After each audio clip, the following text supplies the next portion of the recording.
नमस्कार, श्वेता कोरे ब्लॉगमध्ये आपले मनापासून स्वागत। आज विषय आहे खास, आपल्या जिभेचे चोचले पुरवणारा आणि शरीराला ताकद देणारा असा मेथी गाजर पराठा। आता तुम्ही म्हणाल हे काय नवीन, पण बघा थंडीच्या दिवसात बाजारात मेथीची जुडी हिरवीगार दिसते आणि गाजर कसं रसरशीत लालभडक असते। हा पराठा म्हणजे आरोग्याची खाण। मेथीमुळे लोह आणि फायबर मिळते, तर गाजरामुळे डोळ्यांना आणि त्वचेला चमक येते। हा पराठा लोणी, ताजे दही याच्यासोबत खूप छान लागतोच, पण मिरचीचा ठेचा किंवा लोणचे असेल तर आणखीन खूप छान लागतो। चला तर मग रेसिपीला सुरुवात करू। मी इथे मेथीची भाजी घेतलेली आहे, तिची पाने खुडलेली आहेत आणि ती नळाखाली स्वच्छ धुवून घेतलेली आहे आणि तिला बारीक सुरीच्या साहाय्याने बारीक कट करून घेणार आहे। मी इथे 4 ते 5 गाजर किसून घेतलेले आहेत, त्याला मीठ लावून घेतलेले आहे। मीठ लावून हे मिक्स करून घ्यायचे। मिक्स करून झाल्यावरती ह्याला 10 ते 15 मिनिटं असेच ठेवून दिलेले आहे। इथे मी गव्हाचे पीठ घेतलेले आहे 2 कप, 2 चम्मच बेसन, 1 चम्मच ओवा, 1 चम्मच जिरे, 1 चम्मच हळदी पावडर, 1 चम्मच लाल तिखट, थोडीशी कोथिंबीर, थोडीशी कसुरी मेथी। मी एका भांड्यात गव्हाचे पीठ काढून घेतलेले आहे, त्यामध्ये बेसन घातलेले आहे, चवीपुरते मीठ, ओवा, जिरे, 1 चम्मच हळदी पावडर, 1 चम्मच लाल तिखट, कसुरी मेथी, थोडीशी कोथिंबीर,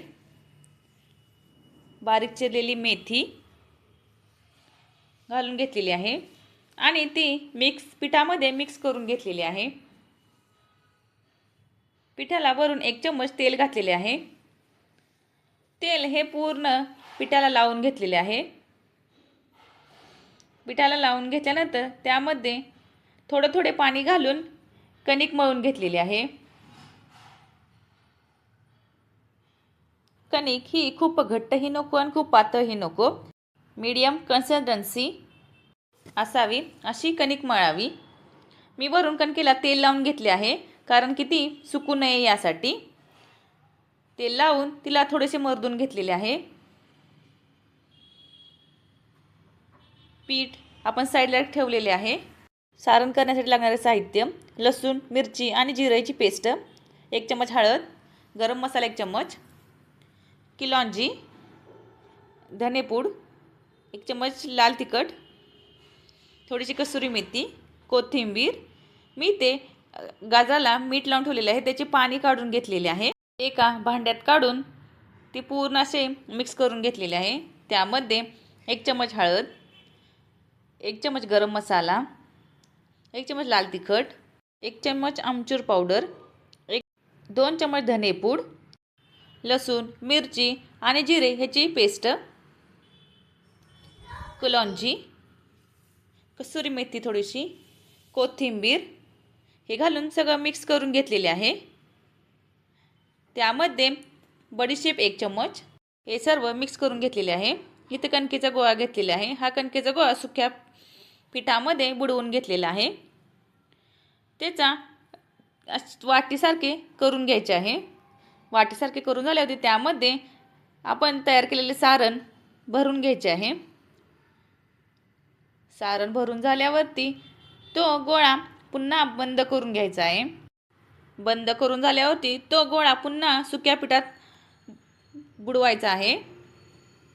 सुक्या पिठातून बुडवून घेतल्यावर तो आपण जसा चपाती करतो तशी लाटून घ्यायचा आहे। पराठा हा थोडासा जाडसरच ठेवायचा। मी इथे बघू शकता तुम्ही तयार केलेला आहे। इथे तवा गरम करण्यासाठी ठेवलेला आहे, त्यावर थोडे तेल लावत आहे। तेल लावल्यानंतर त्याच्यावरती पराठा टाकलेला आहे। पराठा टाकून हा दोन्ही साईडला शेकून घ्यायचा आहे।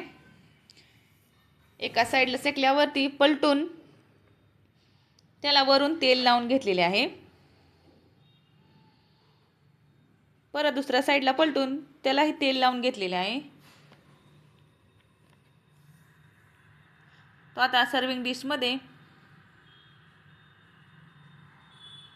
काढलेला आहे। दुसराही पराठा आपण तसाच शेकून घ्यायचा आहे। दुसऱ्या साईडनेही भाजून झाल्यावर त्याला वरून तेल लावायचं आहे. दुसऱ्याही साईडने याला तेल लावून घ्यायचं आहे. तयार आहे आपला मेथी गाजर पराठा. हा भाजून सर्विंग डिशमध्ये काढून घेतलेला आहे. हा दह्यासोबत, लोणच्यासोबत आणि लोणीसोबत किंवा ठेच्यासोबत छान लागतो. हा तुम्ही टिफिनसाठीही बनवू शकता, ऑफिसच्या डब्यासाठीही बनवू शकता. जर तुम्हाला ही रेसिपी आवडली असेल तर लाईक करा, कमेंट करा आणि शेअर करा.